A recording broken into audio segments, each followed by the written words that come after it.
Hi, Salil. How are you? Hello, everyone. Welcome to the Module 1 live session for the Ethics Around the Globe course. This is the beginning of Winter Term 2, 2022. I'm Catherine Duff. I'm going to be an instructor for the next 5.5 weeks. Just to give you a little bit about my background, I've been teaching since 1998, almost 24 years. This is my 11th year with Rasmussen University. My bachelor's degree is in philosophy, and I really like teaching ethics. Ethics is a branch of philosophy. Hi, Barbara. How are you? Ethics is a branch of philosophy. In philosophy, we try to get to the foundation of knowledge. That's called epistemology. Ethics is moral philosophy. So what we are going to be doing this week is getting an introduction to ethics. And we'll be talking about your Module 1 assignments, and we'll be introducing ourselves. I got my bachelor's degree in philosophy and political science from Virginia Tech. I also have a Juris Doctor degree from the University of San Diego. I have a lot of experience teaching ethics and also law and ethics, and I do a lot of teaching in the paralegal program as well. So hopefully I will have you again in another class. Any questions, comments, Barbara, before we get started? Great. What is ethics? Ethics is the study of morals, which are the beliefs concerning right and wrong, good and bad, and the associated judgments, values, and rules and theories. So we're going to be learning some moral theory this evening. What are the three main types of ethics? Well, the first is normative ethics, and normative ethics says what should you do in a given situation, and it looks at moral codes, principles, rules, and theories, and we'll be talking more about those theories today and next week. Meta-ethics is a very philosophical question which says, what is good anyway? And how would you define good? Kind of a nebulous question. Applied ethics is something that we'll also be doing, which is taking the moral theories that we're learning and applying them to resolve specific ethical dilemmas that you might face. For example, what's facing society right now is the COVID-19 pandemic, the morality of COVID mandates, the morality of masks. For example, here in Nevada, after 2 years, our governor finally ended the mask mandate. So that's why I can appear on camera without a mask. Just kidding. Um, Vaccine mandates, or do you feel like those are ethical, unethical? Those are hard moral questions. So we'll be learning some theories that you can apply to resolve those questions as individuals and businesses also. Companies need to decide what their COVID restrictions and what their COVID guidelines are going to be regarding wearing masks in the workplace, regarding requiring workers to be vaccinated or encouraging workers, giving workers incentives to be vaccinated. Um, do you think healthcare workers should be vaccinated? So these are some of the moral and ethical dilemmas that are facing our society. We are going to come up with reasoned and principled methods for resolving those ethical dilemmas using moral theory. Any questions, Barbara? No, no questions. Thank you. Great. Why study ethics? Well, there are moral and legal implications of your actions. As professionals in your future career, you'll be required to perform your job according to the law and the ethical standards of your profession. Let me ask you, Barbara, what's your course of study here at Rasmussen University? Early childhood. Okay, great. Well, one of the moral obligations that people face in the education field is the duty to report child abuse. Are you familiar with your obligation to report child abuse? Yes, I am. Yes. Okay. There's a question as to, the ethics of that. Anytime that the law imposes an affirmative obligation on someone to get involved in something, ordinarily, child abuse is between the parent and the child. Do you think it's ethical to require an educator to get involved in that reporting procedure, Barbara?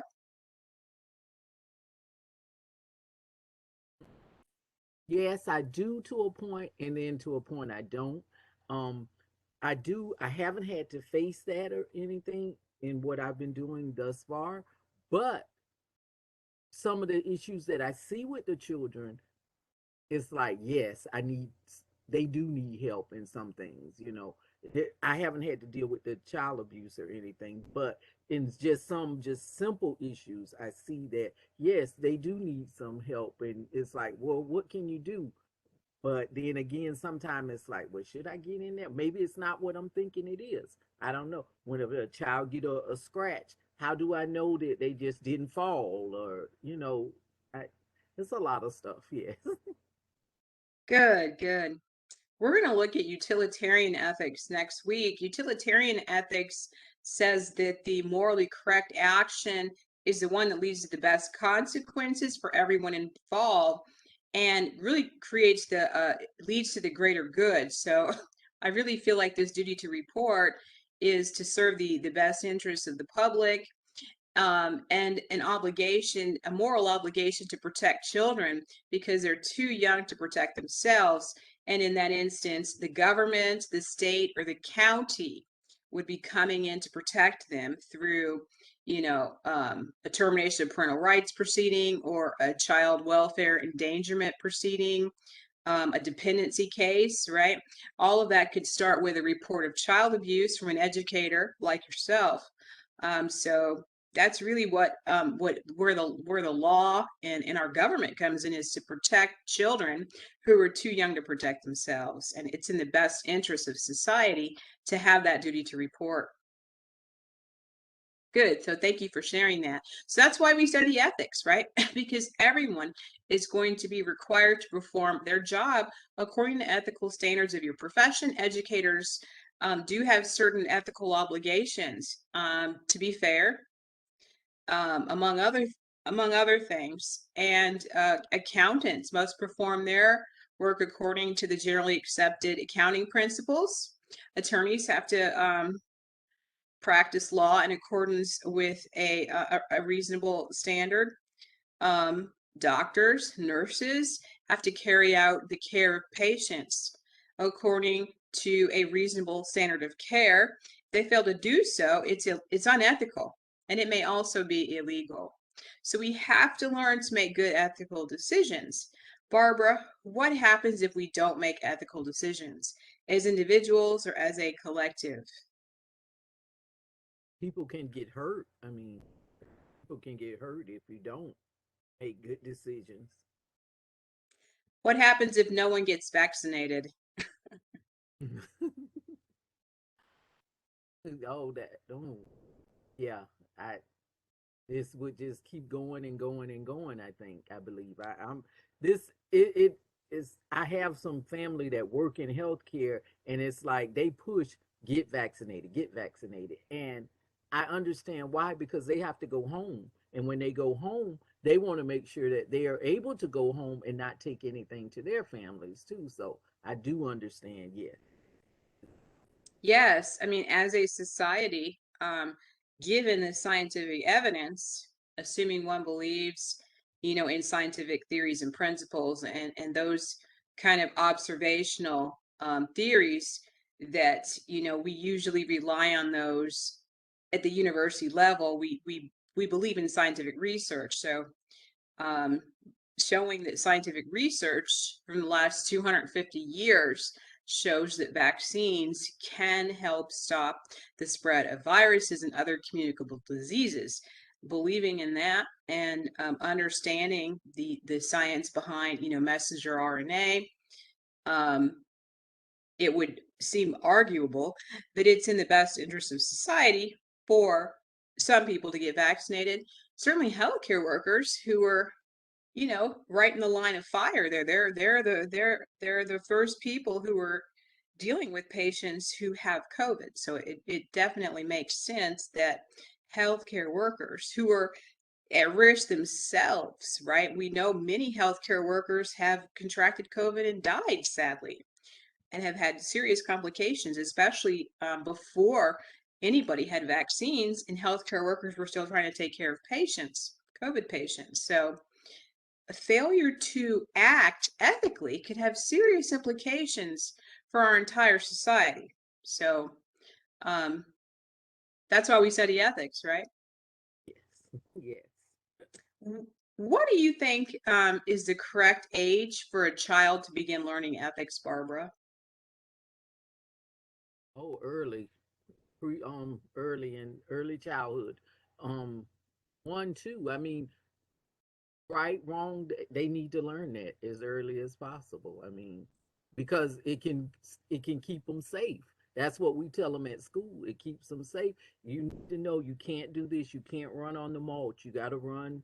I mean, you can't run on the concrete. You need to run on the mulch. And we say that because we want to keep you safe. So I think if they understand that even at an early age, 1, 2, I'm with it. And who should be teaching children ethics? Well, hopefully their parents, but I would say their parents, of course. But then as teachers, they come alongside them and help. Good, good. And for people who go to church, right? There Yes, may be pastors, people in the church, ministers, bishops. There may be other people there who can also teach ethics. yes, Could be grandparents, could be a family friend. So there are many people who can teach ethics. Great, great. Let's keep going, Barbara.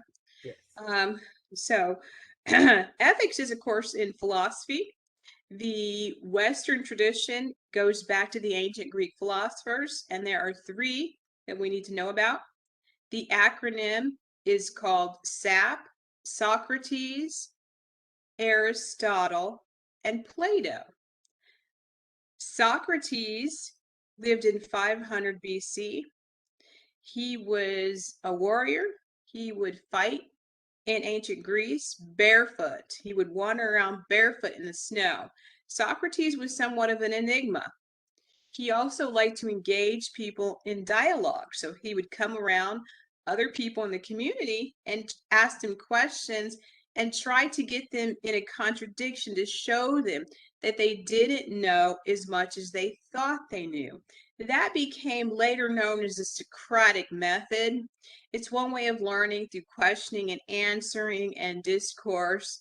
It's very emphasized in law school, for example, the Socratic method. So, one thing that Socrates said is that the unexamined life is a life that's not worth living. Do you agree with that or do you disagree? Is the unexamined life worth living? Is it important, Barbara, to stop and examine our lives? yes. I feel it is. Yes, Okay, why? because sometime along life's journey, some things you might have acquired from looking at someone else or talking to someone else or even something that you could have got in your own little mind. And I think if you examine every now and then, it's like, well, why am I doing this? Is what is it benefiting me? Um, so I think yes, yes, you need that. Okay. Yes, certainly philosophers have said that the thing that separates human beings from other animals is our ability to reason. So part of that does require some self-analysis, right? You may start to examine your life and realize, oh, I want to quit smoking, or I want to go back to school, or I want to change my life. I want a new career path because you're looking at your life and you see what you want to change, you want to be better. So if you're not really examining your life, then you're not fully in control of your life. You're just sort of bouncing around the universe, subject to influences as friends and relatives, and you just kind of go with the flow, which is very different than being a goal-driven person who is seeking their education and a degree and a career path, right? So that's why it's important for us to do that analysis, to really to see, what we're doing. And it also helps us determine, what we believe is moral and what we believe is really ethical. So Barbara, what do you do when you have to make an ethical decision? Can you give us an example from work maybe of a time when you had to resolve an ethical dilemma at work? Um, yes, and I at first I thought first I wanted to make sure everyone was safe, and once because I had two kids, they were going at it, and I had to make sure that they were safe, that no one was hurt. Then I had to remove one. I had to ask someone to come so I could remove one so that we could talk to him. And it was like I had to do it right then because I didn't want them to hurt each other. If I'd have let them kept going, it was gonna get someone was gonna get hurt. And I figured, but I had some. They were crying and upset, but I preferred to hear that than someone getting hurt. Okay, good, good.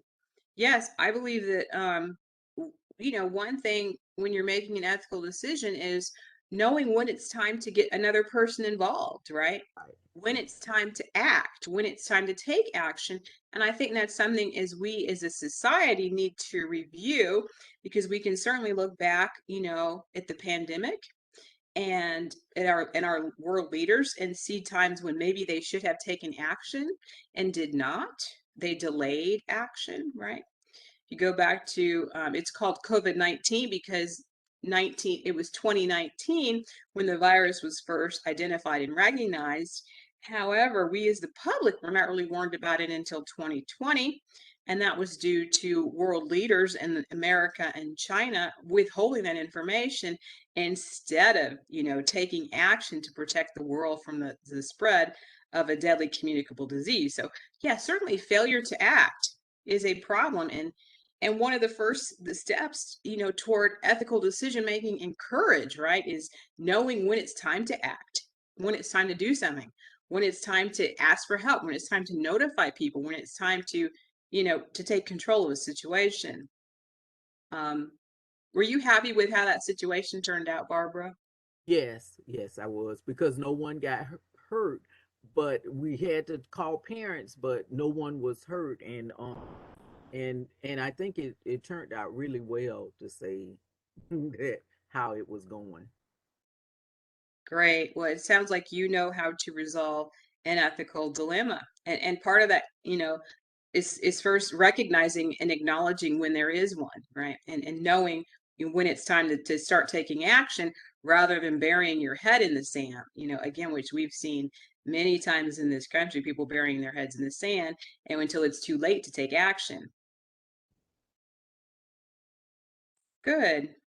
Let's get back to our theories, Barbara. So, objectivism is the doctrine that some moral principles are valid for everyone. So I was reading the discussion forum comments yesterday, and one student said, if we study ethics, maybe we can all get on the same page. Well, that would be true if everyone believed in objectivism, which is the idea that some moral principles are valid for everyone, not that they're subjective or based on any personal subjectivity or emotions, but just that they're universal moral theories. Can you think of a universal moral theory, Barbara, that would be true everywhere in the world that we could all agree on as to the rightness or wrongness of an action? How about you, Salil?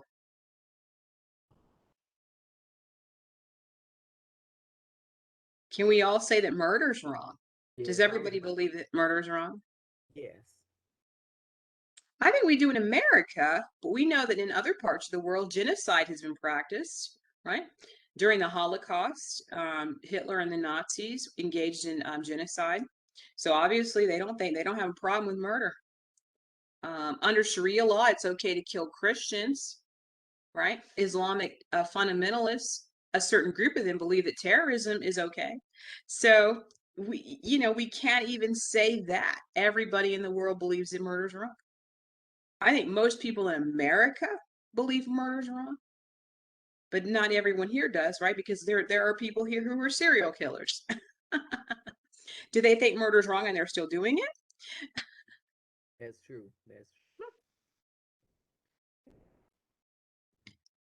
So, but the theoretical idea that some moral principles are universal would be objectivism. That, that killing is wrong, lying is always wrong, stealing is wrong, right? thou shalt not steal. Absolutism would say that those moral principles have no exception. And that would mean that murder is wrong, even in the case of self defense, if you believe in absolutism. Do you think that you could believe in absolutism, Barbara?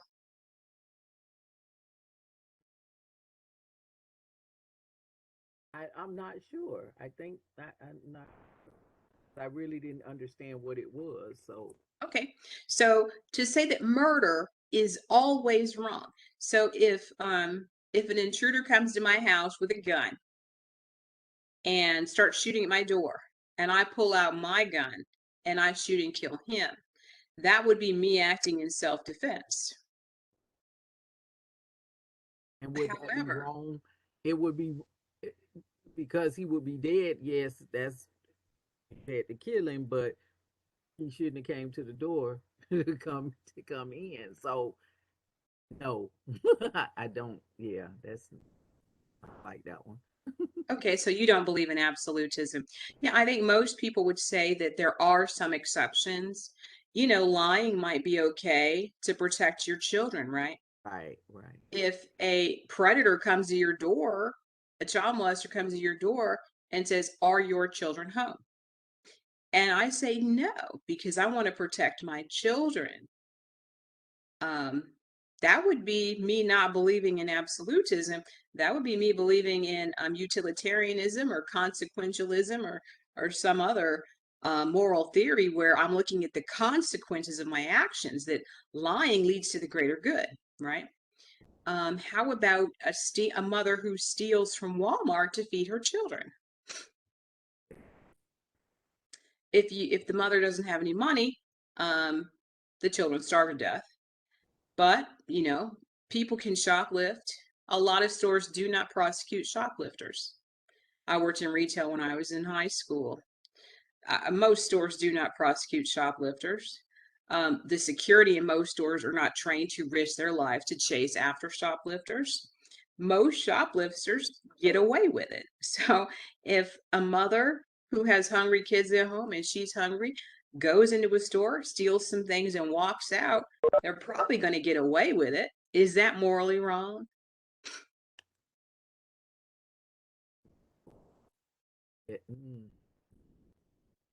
I want her to eat. I want the children to have something to eat. So I wouldn't. I wouldn't. Is would you say this is like you turning your head? I'm not looking at that. I don't see that because children. But then, how would I know that? How would Okay. you know that?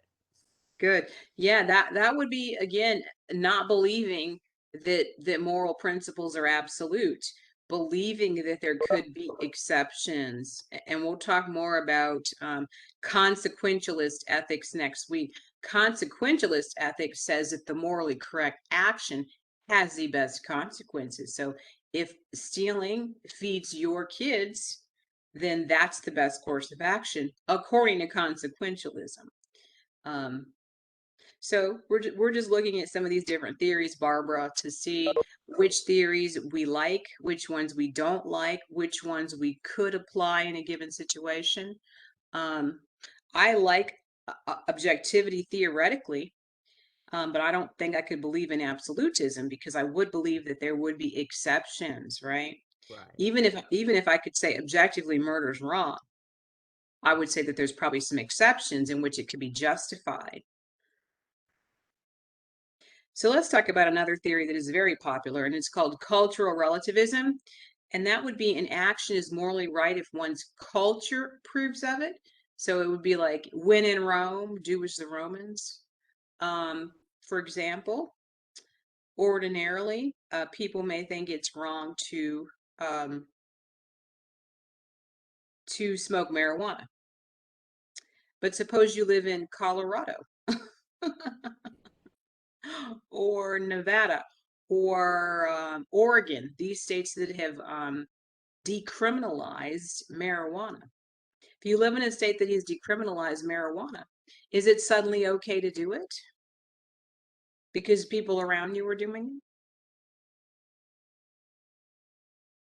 I wouldn't. No, I would say no. Okay. That's more of an objective rule. Under federal law, controlled substances are still illegal, but because states have the authority to set their own set of laws. When it comes to controlled substances, some states have legalized it. So I think that'd be an example of cultural relativism. If you are a member of a culture and you live in a state where people, some tribes smoke peyote, if you're a member of that tribe and your particular tribe approves of smoking peyote, cultural relativism would say that that's okay, as long as your culture approves of it, right? Um, Islamic fundamentalists, some of them in their culture believe that killing Americans is okay. There are Islamic extremists who believe that it's okay to, fly planes into the World Trade Center, and then it's okay to, set bombs that go off, that acts of terror are justified, mostly because they don't like our foreign policy and our involvement in the Middle East. But in their culture, they say that it's okay to commit acts of terror against the West, because we are controlling so many things in the Middle East. So if someone's culture approves of something, then it's okay, according to cultural relativism. So a lot of this is going to depend on which moral theory you apply. Subjective relativism says an act is morally okay if you approve of it. If you approve of people smoking marijuana, then it's okay. If you approve of people smoking tobacco, then it's okay. If you approve of people using heroin, then it's okay. If you like, to do something, then that means it's okay for you. And emotivism is the view that moral utterances are neither true nor false, but it's an expression of an emotion. So that would be, you know, I feel good when I give to Goodwill. When I see starving animals on TV that are being abused, I feel bad, so that's immoral. That would be that basing my all of my moral beliefs simply on emotions, not logic. That the moral utterances are neither true nor false, but just my emotions. And if I see people getting killed on TV during a war, then that's bad. That would be emotivism. Does emotivism make sense, Barbara? Yes, that does make sense. Yes. How could you use emotivism though in the workplace to resolve an ethical dilemma? For example, one of the issues in the workplace now is pay equity, making sure that men and women are paid equally, and in those states that require it, that salaries are all transparent so that everybody knows what they should be making in their pay grade, and everybody can negotiate salary with everything on all the facts on the table. How could you come up with policies in the workplace that are fair and objective if everybody's basing everything on their emotions? Couldn't. Couldn't. I mean, because feelings are up one day and down the next. I know I'm very moody, so I can't trust my emotions to make a decision at all. So I need to go back to one of these other moral theories like objectivism, or some of the theories that we'll be using next week, because I cannot trust my emotions to make a rational business decision. And I usually don't. If I'm faced with a decision on a day when my mood is bad or I'm in a hurry, I'm not going to hit reply to some email and say something emotional and outburst, when I haven't thought about it, because I don't use emotions to make decisions. um, because it's not a good way to make decisions, especially in the business world where we need some objectivity, because the decision is going to apply to everybody in the workplace, not just me because I'm moody, right?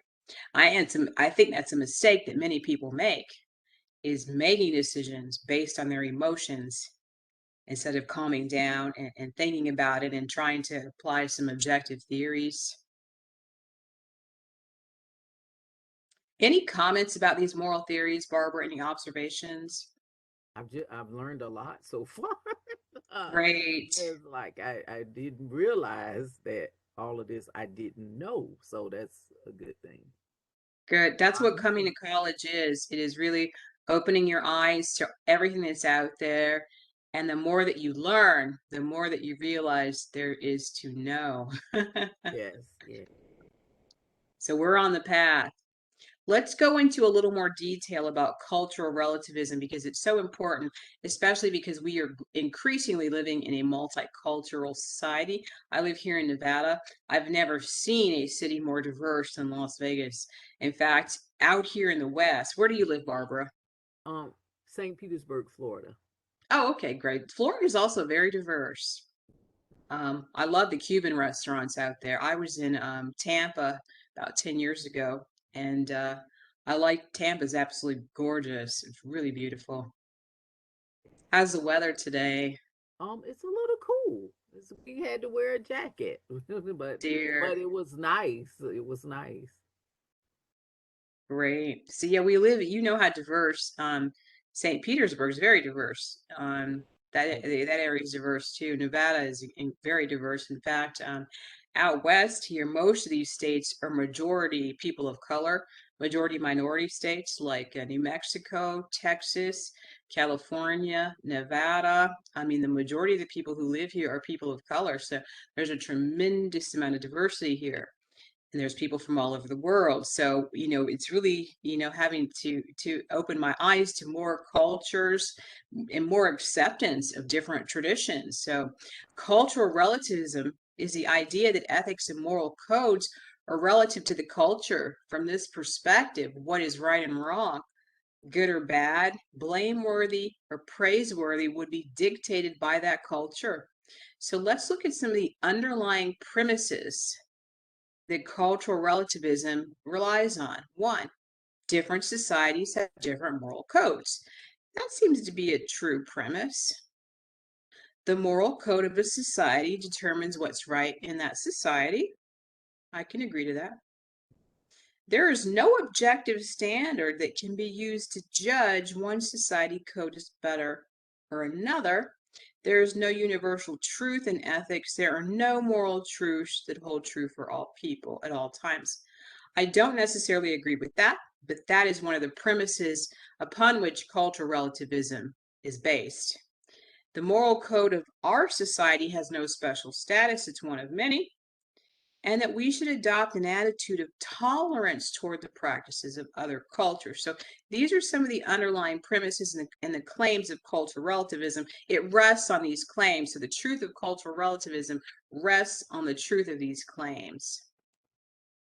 So a lot of people believe in relativism. I mean, I remember having discussions with people in college about deep moral issues, and at the end they would say, "Oh, Catherine, it's all relative," and I never liked that, and I still don't like it because I feel like that's a cop out, and that's also moral ambiguity. Because I certainly believe that no matter what, some things are right, and I also believe that some things are wrong, and I don't think everything's relative. That's just me. Let's look at some of the weaknesses in cultural relativism. We're going to critique the theory. So that's something we do as philosophers, Barbara, is once we understand a theory like cultural relativism, then we're going to critique it and see if we can examine and we can uncover weaknesses. So one weakness, just because a culture is doing something does not mean that that activity is correct. And again, the most obvious one is World War II, ethnic cleansing. um, the the the South, the United States before the Civil War, slavery. The fact that America's economy was built on slavery, and that slaves built the White House, and that slaves worked on the in the tobacco fields and in the cotton fields and made this country strong, does not mean that slavery is morally correct. I do not believe that slavery is morally correct just because it was done. So that's a weakness of cultural relativism. Just because a culture did something doesn't mean it was correct.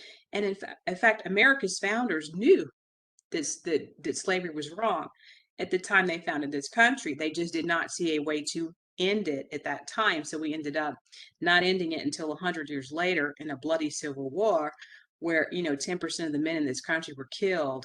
Like 1 million people died in the Civil War, and the country wasn't even that big. It wasn't an international war. It was just a war between the states, and 1 million people died. So the cost of slavery, probably outweighed any benefit. If you look at it from that perspective, it probably would have been better to end slavery at the time that the US Constitution was written and the country was formed, instead of waiting 100 years and a bloody civil war to end slavery. Um, but so those are some criticisms of cultural relativism. I personally do not believe that just because a culture says something is okay means it's okay. In Oregon, in 2020, several controlled substances were legalized for personal use, including heroin. I do not believe that heroin is a good drug simply because it's been legalized in Oregon. Do you think that legalizing heroin in Oregon means that it's good? No, no. No, I don't either. So, there are some weaknesses in cultural relativism as a theory because history shows that cultures can make moral mistakes, right? We've seen cults where people get together in these little camps, down in Texas, and there have been some in California, and after a few days, everybody kills everybody else, and they all commit suicide. That was a cult, and within their little culture, they made a suicide pact and did other bad things.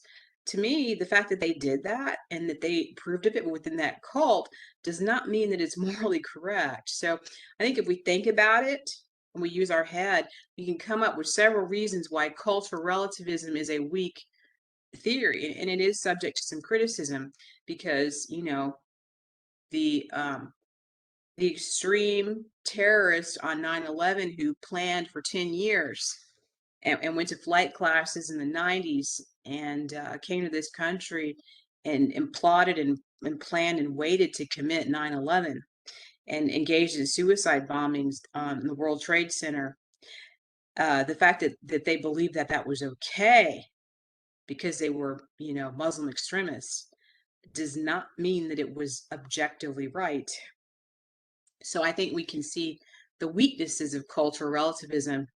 And in practice, I don't think that it really helps you resolve an ethical dilemma in certain cases because it's not getting you to any objective truth. And it's arguable. As philosophers, one thing we're trying to do is to figure out what it is we can know. And that's epistemology. That's the foundation of knowledge. One of the basic principles in philosophy is when someone came up and said 2 plus 2 equals 4, that became a foundation of knowledge. If I have 2 donuts and 2 more donuts, I got 4 donuts. That's even true on the moon. So there are some truths, and maybe it starts out with mathematical truths that are absolute. There is no exception to 2 plus 2 equals 4 anywhere, at least in this universe that I'm aware of. Certainly in this solar system. Even if you're on Saturn and you have 2 pins and 2 more pins, you got 4 pins. I cannot think of any place where that is not true.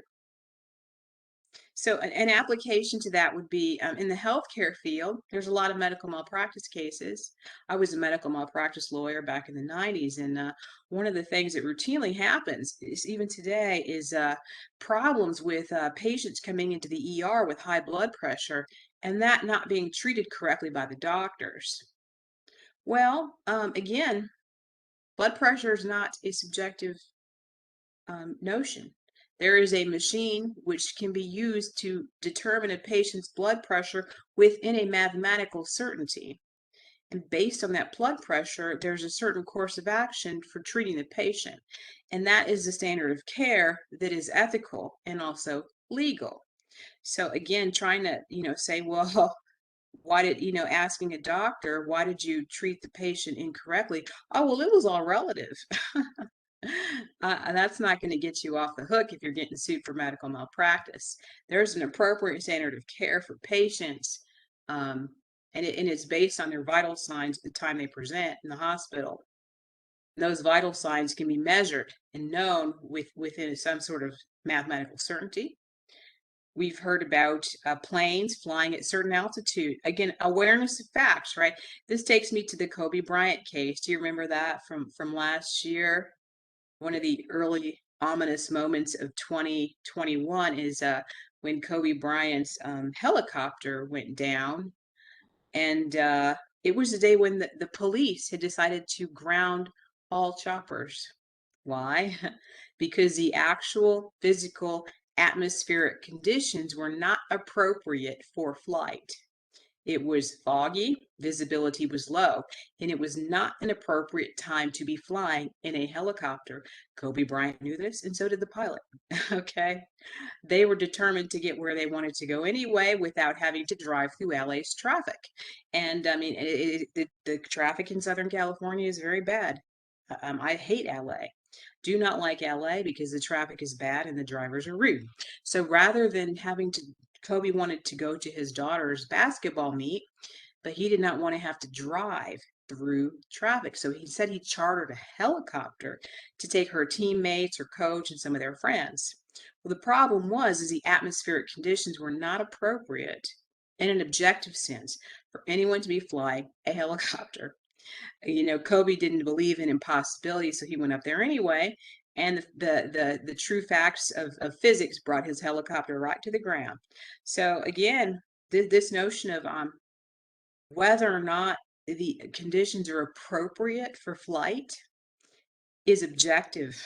It exists outside of us, right? And it is not conditioned upon my mood or how determined I am to get to the basketball meet and make my daughter a star, or how determined I am to be successful that day and achieve my objectives. I need to look at the real atmospheric conditions, which are objective. And if it's too foggy to fly, you simply can't fly, right? A building is or is not built according to specifications, and that gets into construction defect. Um, whether it's ethical for an architect to design a building, or if it's, whether it's ethical for a contractor to build something that is not within code and within specifications. That's not a matter of opinion. That's a matter, again, of some objective mathematical numbers. Either the building is or is not measured according to those specifications. And then finally, there either are or not weapons of mass destruction. What does that remind you of, Barbara? This issue of weapons of mass destruction. I um, Have you heard that before? I've heard it, but I can't think of where. It was used by President George W. Bush in 2003 to justify America invading Iraq. Mm, okay. He believed there were weapons of mass destruction. It was sort of us getting a payback after 9/11. Of course, 9/11 didn't have anything to do with Saddam Hussein, had to do with bin Laden. But anyway, it looked like it seemed like a good idea for him to just invade a country. So he didn't like Iraq. So that he told people there were weapons of mass destruction. Guess what? Nobody ever found any weapons once we were over there. And I had a lot of students who were in the Army and in the Air Force who were sent to Iraq and came back several times, and they told me weren't any weapons found. Well, Bush could just say, "Well, I thought there were weapons." No, there either are or are not weapons of mass destruction in any country we choose to invade. That's it. That's also an objective fact. They're either there or they aren't. Whether we have the correct intelligence to know that, you know. But I think we're living in a time where people are using relativism as a cop out. It's all relative. I personally disagree with that. And I see some weaknesses in the theory of saying everything's relative. Any comments, Barbara, before we move on? No, it's just this is deep. Yeah, never hadn't really thought about it like this. Good, good. I think you're going to really enjoy this course. I'm enjoying so far. This so far, like got my mind going. Good. So, um, let's talk about what is happening in Module 1. So we've covered some important moral theories. We've covered the ones that are discussed in your reading for Module 1. What we want to do now is take a look at some of your assignments. We're going to look at the nuts and bolts of your assignments. So the first thing that we have is a discussion forum. I'm going to share my web browser with you, Barbara, and I'm going to go into the online classroom. Um,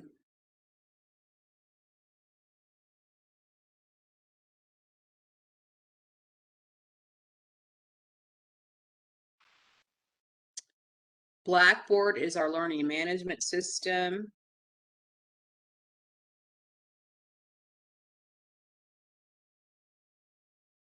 Make sure I've got the right link here.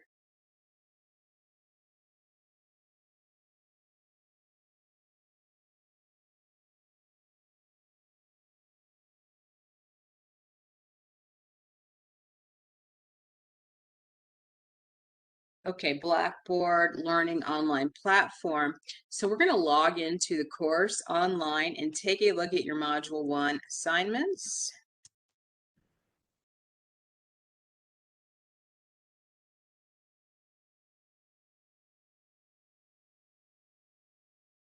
This is winter quarter term 2, section 5 of the Ethics Around the Globe course. Module 1, we are having our live session for Introduction to Ethics. So the first assignment for this week is a discussion on why study ethics. You need to have both of your posts in by Saturday, Sunday at the absolute latest, because the discussion will close on Sunday. So each week you will have a discussion forum. You'll have 2 posts due. Typically, the first post is due on Tuesday and the reply post is due Saturday. We're getting started on this half week on Wednesday, so both of our posts are due on Saturday, Sunday at the latest. And the question is why study ethics? Be sure to answer all 3 questions and include a reply post. Okay. Our next assignment is the written assignment, which is asking you to take an ethical adventure. So the ethical adventure is asking you if you ever made a split decision and then wondered, on this moral question, what if I had chosen something different? So in a 1 to 2 page paper, summarize a time when you had to make an ethical decision. Explain how your different options would affect the outcome. So what I would like everyone to do is to follow the APA format. So you're going to need to check out the APA resources. Do you know what the APA format is, Barbara? Yes. Okay, great. So APA stands for American Psychological Association. I'm going to go take a look at our library resources and we're going to take a look at our APA tools. I'm going under Research Tools, the APA guide. So the American Psychological Association, APA, has set up a system of citation for us to follow when we're writing our essays. And one thing that we need to do is, I'm going to open up this sample APA paper.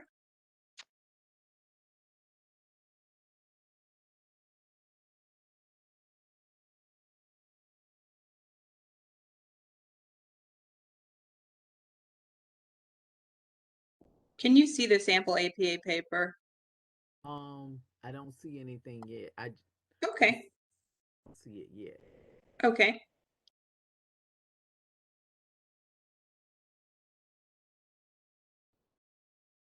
awesome. I'm going to have to open it up as a document inside of here. File. I've downloaded the sample APA paper so that we can get an idea of what our paper is going to need to look like. I'm going to open up this APA document in Microsoft Word so we can get an idea of what our essay needs to include. It needs to have a running head. It needs to have a number up in the upper left-hand corner. Can you see that, Barbara? Yes, I can see it. Yes. Okay, so the standard APA title page includes the page number in the upper right-hand corner, the title of the paper, your name, the university's name, the course number, the professor's name, and the due date. And then you'll be writing in standard paragraph form. So I want to see everyone follow standard paragraph form. If you need help with your grammar, be sure to sign up for Grammarly. So you'll have your introductory paragraph where you introduce your moral dilemma in your ethical adventure essay. The standard paragraph should have a main topic sentence and 3 or 4 supporting sentences. I do not want a paragraph that is longer than 3 or 4 sentences. We're trying to achieve clarity in our writing. So when you cite to something within your paper, you may need to use in-text citations. Let me see if I can get back to my web browser. Okay.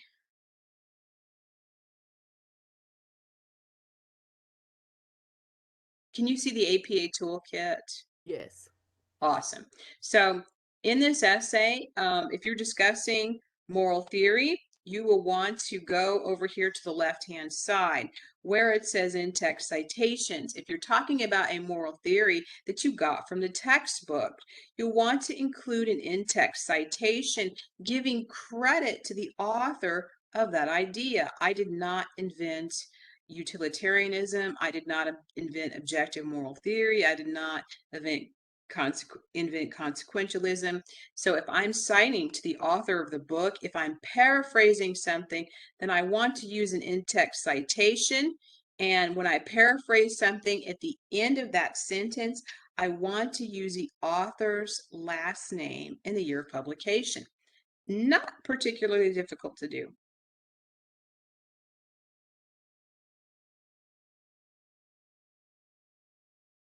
So everyone should familiarize themselves with the APA format. Take a few moments to learn how to format these in-text citations. You'll also need a list of references to satisfy the APA format. Your ethical adventure essay may be written based on your own experiences, but certainly by Module 2, you will need to include a list of references. And how you would format the list of references would look something like this.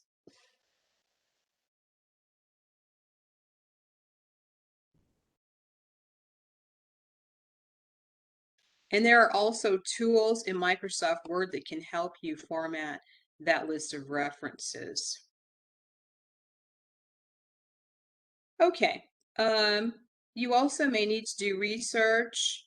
You can always, if you're looking for information about ethics, you can Google it, or you can go into Rasmussen's online library, research tools, databases, ebooks. I like ebooks because there are literally thousands of books that you could find. You could go through ebooks using ProQuest. And then do a search on Kantian ethics.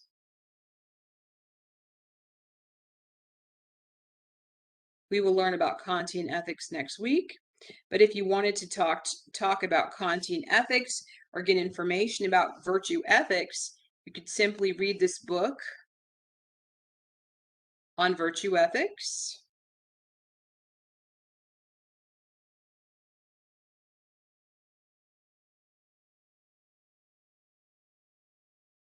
And virtue ethics is Aristotle's virtue ethics. Kant's ethics would be duty-based and deontological. So this particular source is on Aristotle's virtue ethics, which we'll be talking about in Module 3. So if you wanted to get more information about that to cite in one of your assignments, you can always search ProQuest ebook. You can also download books. Check out this book for free for up to 7 days. I mean, if you want to do, let me see if there's a book on yoga at home. For example, if you want to do yoga at home, you can find a book on yoga at home. There we go, yoga at home. Search.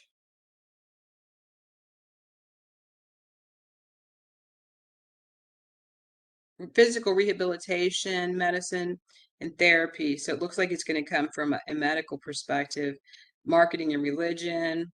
So there's any number of topics that you could research using the online library. So the most important thing to realize is that for your Module 2 written assignment, you do need to follow APA format. You need to proofread your essay, run spell check in Microsoft Word. If you're a person who has problems with grammar, be sure to check out Grammarly. You can also get in touch with me and I can show you where you can do other grammar exercises to make sure that you have noun, verb, agreement, etc. So here is a grading rubric that will show you how this essay is going to be graded, the criteria for grading your essay. 1, provide a clear summary of a time when you had to make an ethical decision. 2, explain the presence of different options and how that would affect the outcome. 3, list any external factors that impacted your ethical decision. 4, discuss how having more time would have impacted the decision. And 5, be sure to use correct spelling, grammar, and punctuation. This assignment is worth 35 points. So your assignment will be graded according to this criteria. As well, you need to make sure that you follow the APA format with a title page, in-text citations, page numbers, and a list of references using standard 12-point New Times Roman font. So just a reminder, your Module 2 assignment as well needs to be in the APA format.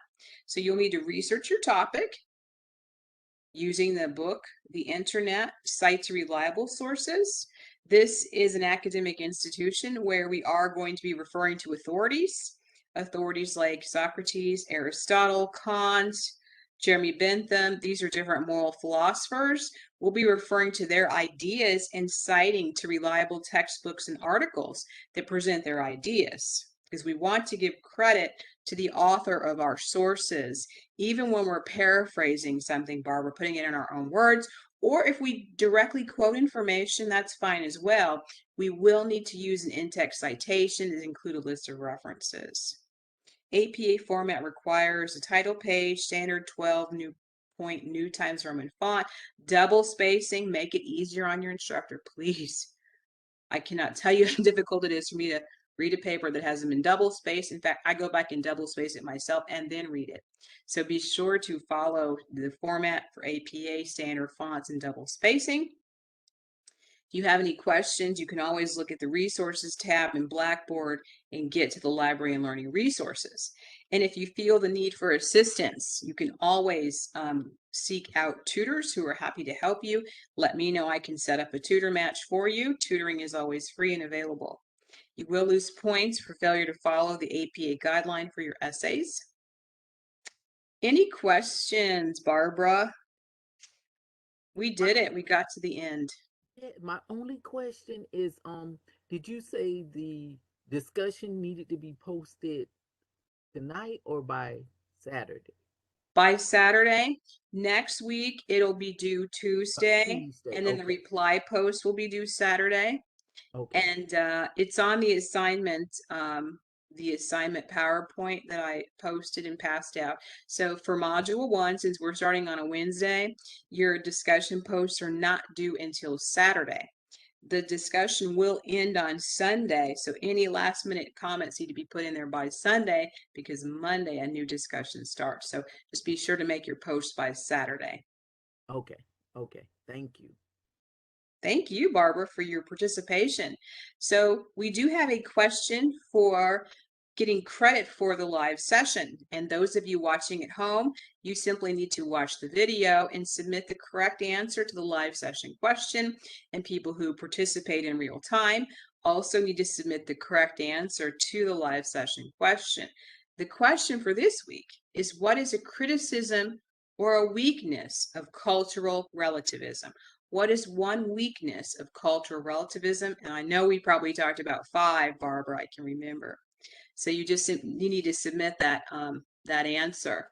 I'm going to go Okay. back into the live classroom and show you where that needs to be submitted. And that is not what we need to be looking at. Let me get back here, see if I can find where I have that. Okay, I was looking at ProQuest. Let me go back to what we were looking at before.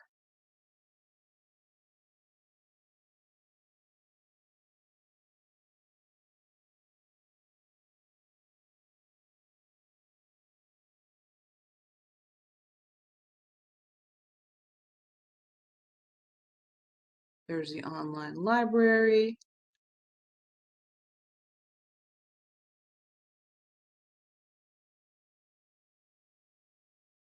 Let me go back into the live classroom where I can show you where you would need to submit your assignment.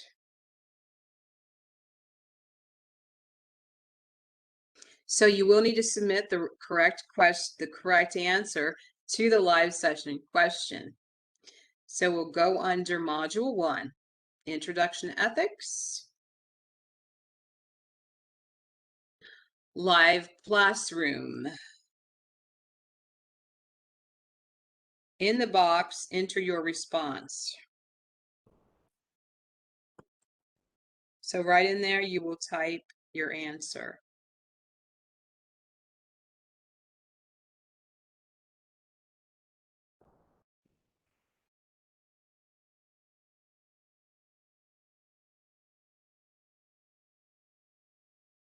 Okay, any questions?